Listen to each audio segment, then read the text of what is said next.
शांति मिले ना।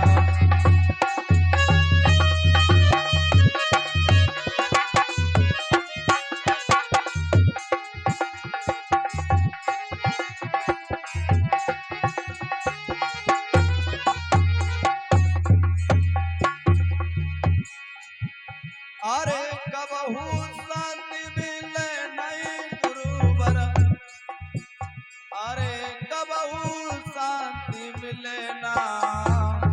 शादी से बर्बादी होती, गोने से भव रोना, अरे गोने से भव।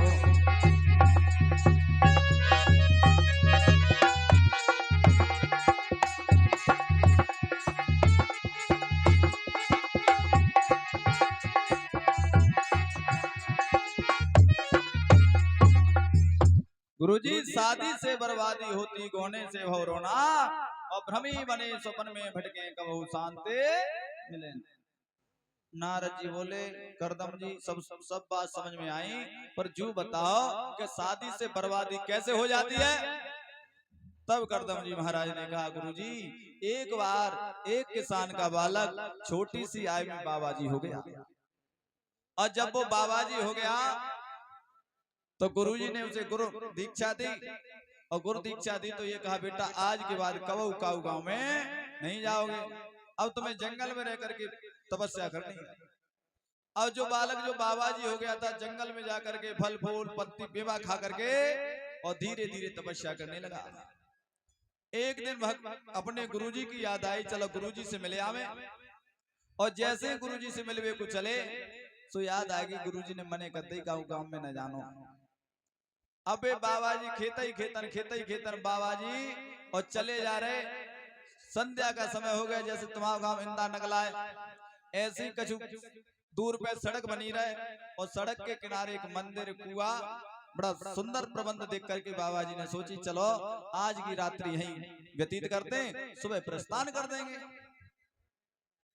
अबे बाबा जी ने एक चादरा ओढ़ लो और एक बिछाए के भगवान को भजन करने लगे, हरिओम तत्सत, हरिओम तत्सत, हरिओम तत्सत, और हरिओम तत्सत करते करते, और तैसे बाई गांव में जैसे इंदा नगला ऐसे गांव में आ रही बारात, और बारात आई, वहां में बैंड बाजे जैसे बजे, और लड़के जो जितने लड़का के दूल्हा के साथी थे वे सभी हाथ उठा उठा के नाचे, आज मेरे यार की शादी है, आज मेरे यार की शादी है।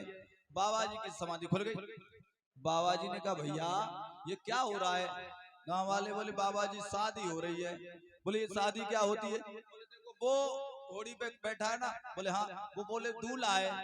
बोले दूल्हा ये क्या होता है। बोले गुरुजी हमारे गांव की लड़की है। तो बोले जिस दूल्हा दुल्हन की दोनों की सवेरे भावर पर आएंगे। बाबा जी बोले बेटा फिर क्या होगा। बोले बाबा जी फिर क्या होगा, वो लड़का लड़की को लेके अपने घर चलो जाएगा। बोले फिर क्या, धीरे धीरे दोनों रहेंगे। फिर बोले फिर उनके घर में बाल गोपाल होंगे। बाबा जी गुरुजी बोले बेटा फिर क्या होएगा। वो लड़का बोलो बाबा जी फिर क्या, धीरे धीरे घर में बाल गोपाल होते रहेंगे और फिर बड़े होंगे। बाबा जी बोले झंझट हुए, झंझट हुए। भैया पंखा है नहीं है, क्या चक्कर है।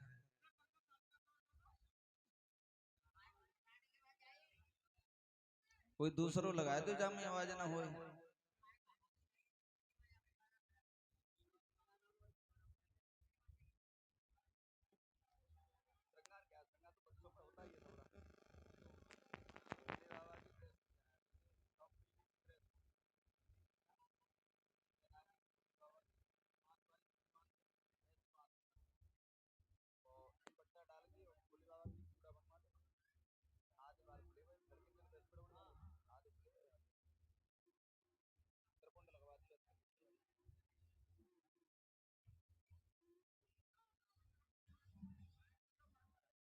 हाँ माँ साहब को माइक दे दो।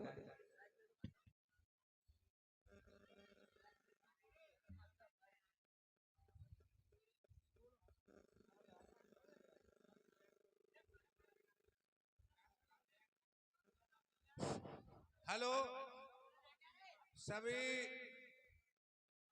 भाई बंधु से निवेदन करूंगा कि आप खड़े हैं। बाबा जी बोले भैया झंझट बढ़िया रही जो शादी ना करी। शादी ना करी तो बढ़िया रहे। ध्यान रखना परीक्षित महाराज, जैसा देखोगे चित्र वैसा हो जाएगा चरित्र, और जैसा पियोगे पानी वैसी बनेगी वाणी, और जैसा खाओगे अन्न वैसा हो जाएगा मन। अब बाबा जी ने सुनी कि शादी, तो बाबा जी ने एक चादरा ओढ़ लो और एक बिछाए के बाबा जी भगवान को तपस्या भजन करने लगे। हरिओम तत्सत, हरिओम तत्सत, हरिओम तत्सत। बढ़िया रहते शादी है जाती।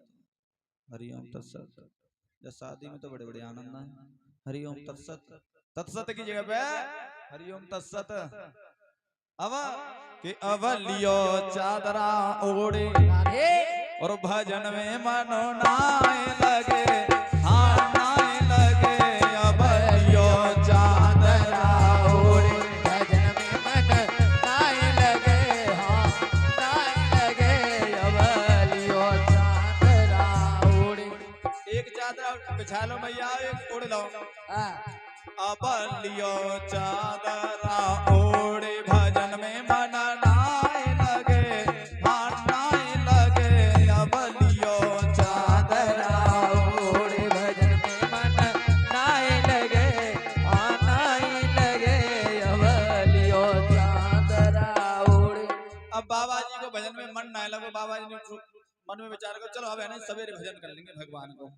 तो एक चादरा ओढ़ के और एक बिछाए के भाई कुआ के सहारे, बाकी वो नहीं रहे मन, और कुआ की ना रहे मन। सो भाई सो गए बाबा जी, और जैसे बाबा जी सोए परीक्षित महाराज, सो बाबा जी को सपने आए वो शुरू है गए।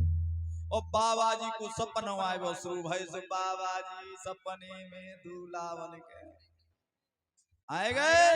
हथ कचना है, चादर ही चादरा है। एक चादरा ओढ़े एक बिछाए, और बाबा जी सपने में दूल्हा बन के आए। आओ तो बाबा जी बड़े प्रसन्न, बाबा जी के जितने हते मित्र मंडली सब नाचे, आज मेरे यार की शादी है, आज मेरे यार की शादी है। हथ कचना सिर्फ चादर ही चादरा, और बाबा जी को शादी भई शीला के संग में, और बाबा जी शीला को लेके भाई घरे पहुंचे। धीरे धीरे रहने लगे, हथ कचना चादर ही चादरा। अब बाबा जी के घर में समय आए पे भयो एक लाला, समय आए पे एक लाला भयो, नाम करो संस्कार पढ़ो, नाम पढ़ो चिंटू। अच्छा कछुनाम परीक्षित महाराज ऐसे जैसे कितनों बुढ़ापो आ जाए और बे नाम ले लो तो जी मालूम पड़ेगी भाई कल परसों कोई छोरा होगा, जैसे चिंटू पिंकू है। और कछुनाम ऐसे जिनको नाम ले तो जी मालूम पड़ता जन कितने बड़े बुजुर्ग होंगे। रामदास, हुब्बल सिंह, हाँ हाँ।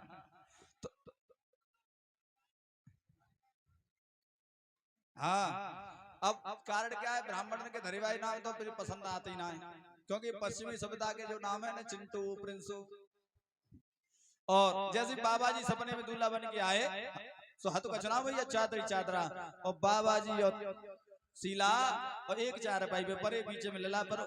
सो बाबा जी सरक सरक के जैसे शीला की तरफ बड़े, जैसे लला दबो शीला बोली गुरुजी पलंग सरक, बाबा जी बोले ले हथ कछुना चादर ही चादरा। अब बाबा जी फिर सोते रहे, और जैसे बाबा जी सोए सोच जैसी शीला की तरफ बढ़े, और जैसी लला बीच में दबो लला रोयो तो शीला बाबा जी पलंग में हटते लला दब, बाबा जी बोले ले हथ कछुना चादर ही चादरा। हाँ सपनों देख रहा है। अब बाबा जी सोते रहे किसी देर भाई ने कहा तो बाबा जी को चैन पड़ो, तो बाबा जी सरक के जो पलंग पहुंचे शीला की तरफ।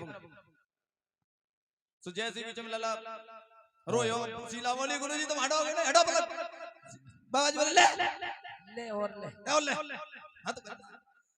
अब ध्यान नहीं रहा। अब बाबा जी का चैन पड़े, और बाबा जी की चैन नहीं पड़ो तो सरक की जैसे मजे शीला गुआरी गुस्सा बोले बाबा जी हम कर बड़े तो ऐसा धक्का देंगे तो 4 पाई से नीचे गिरेंगे। हथ को सुनाओ सपनों देख रहे चादर ही चादरा, एक चादरा ओढ़े एक बिछाए। तो जैसे शीला की तरफ बाबा जी बढ़े तो शीला गुआरी गुस्सा, बाबा जी तुम ऐसे मानोगे नहीं, बाबा जी पलंग हटो। बाबा जी बोले ले, बाबा जी ने जो टांग उठा के करवट लाई, बाबा जी भाई धड़ाम से न भाई कुआं में गिर पड़े। और जैसे कुआं में गिरे वहां तो 4 व्यक्ति रहे, उन्होंने देखा रे कोई गिर गया निकालो। तो देखे बाबा जी पड़े, बाबा जी तुम कैसे कुआं में गिर गए। बाबा जी बोले भैया चाहे हमें निकालो चाहे मन निकारो, पर हूँ जी नहीं बताऊंगा कि भैया कुआं में गिरो तो गिरो कैसे। गांव वाले बोले भैया जल्दी निकाल लो। कहा भाई के बाबा जी को भंडारो करना पड़े। सुन लेते हैं कि बाबा जी को बाहर निकालो। एक लड़का बोले गुरुजी जी बताओ कि तुम कुआं में कैसे गिर गए, कैसे गिर गए। बाबा जी बोले भैया चाहे उठाए के मुझे दोबारा जाए कुआं में डाल दो, पर हूँ जी नहीं बताऊंगा कि कुआं में गिरो तो गिरो कैसे। गांव वाले बोले छोड़ जाने दे बाबा जी को। बाबा जी थोड़े आगे बढ़े सो एक हंसने स्वभाव को लड़का रहे भाई जाए गुरु जी हम तुम्हारे पैयाच में कम से कम बताए तो जाओ कि तुम कुआं में कैसे गिर पड़े। सो बाबा जी बोले बेटा अब तू नहीं मानो तो सुन। देख बेटा मेरे बहुत सपने में ब्याह और ललामो को सपने की जो दुल्हन है का 60 हाथ गहरे कुआं में ले गई। अब जिनकी हकीकत में शादी है जाते हैं को तो परमात्मा ही मालिक है। बोली वृंदावन बिहारी लाल की। करदम जी महाराज ने कहा गुरुजी ऐसे शादी से बर्बादी होती है। बोले हमने दरवाजा दिया है तो लेकिन शादी तो कर लेंगे लेकिन लड़की हम स्वयं देखेंगे। नारद जी बोले ठीक है। और उसी समय देवर्षि नारद मन महाराज शत्रुपा और देवहूति को लेकर के आश्रम पर पहुंचे। 3 आसन गिरा दिए, 4 आसन डाले, एक मन महाराज के लिए, देवहूति के लिए, एक शत्रुपा के लिए, एक नारद जी के लिए। 3 आसन तो गिर गए। देवहूति खड़ी रही और जैसे ही करदम जी महाराज ने कहा अच्छा मेरा दिया हुआ आसन लिया नहीं, तो उसी समय देवहूति उसी आसन के बराबर में जाकर के बैठ गई। मन में विचार आया ये मेरे होने वाले पति हैं, इन्होंने मुझे आसन दिया है, अगर मैं इनके सामने बैठ जाऊं तो इनकी बेइज्जती है, अगर नहीं बैठती हूं तो डबल बेइज्जती है। तो आसन के बराबर में जाकर के बैठ गए। और जैसे ही करदम जी ने आंख निकाल के देखा बोले अच्छा मेरा दिया हुआ आसन लिया नहीं। तो देवहूति ने अपना सीधा हाथ उठाया और उसी आसन के ऊपर रख दिया। मतलब क्या है, मतलब साफ है कि हे प्रभु तुम होने वाले मेरे पति हो और तुम खड़े हो, मैं तुम्हारे सामने बैठ जाऊं तो ठीक नहीं है, तुम्हारा आसन मुझे स्वीकार है। करदम जी महाराज ने सोची लड़की तो बड़ी चतुर है। करदम जी महाराज बोले देखो शादी तो हम तुमसे कर लेंगे लेकिन हमारी एक शर्त है। बोले क्या है। बोले घर में एक पुत्र के होते ही हम भगवान को भजन करवे के तय चले जाएंगे। देवहूति बोली महाराज मैं भी ये चाहती हूँ कि मेरा जो पति है बड़ा धर्मात्मा मिला है, आप एक घर में एक पुत्र हो जाए और एक पुत्र के होते ही तुम भगवान का भजन करने चले जाना। और उसी समय अरे धूम धाम से भई सगाई,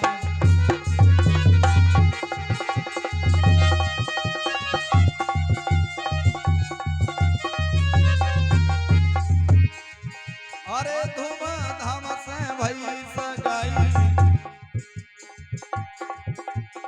दुल्हन बन ससुरे में आई।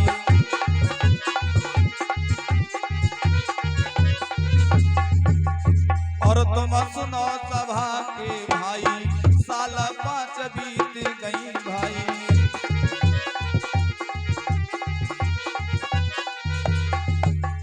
5 वर्ष हो गए, घर में एक कन्या का जन्म हुआ, फिर एक और कन्या भाई, फिर एक और भाई, फिर एक और भाई, फिर एक और भाई,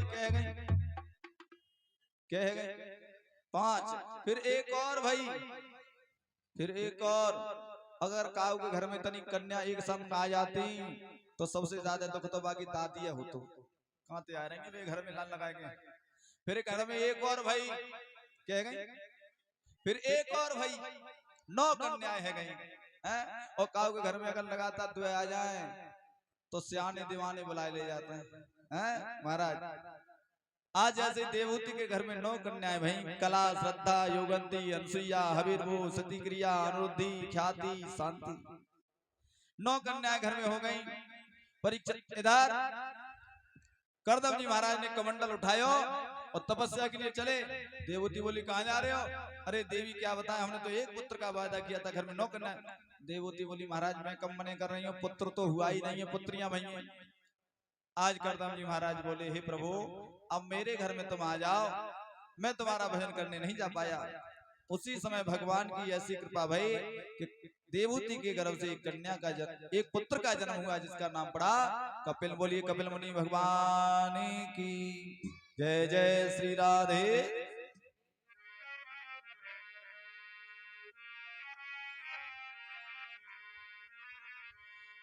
कि अरे दिल कछो न सुहाय मेरो दिल लगो समरिया तेरे दिल कछो न सोहाय मेरो दिल लगो समरिया से।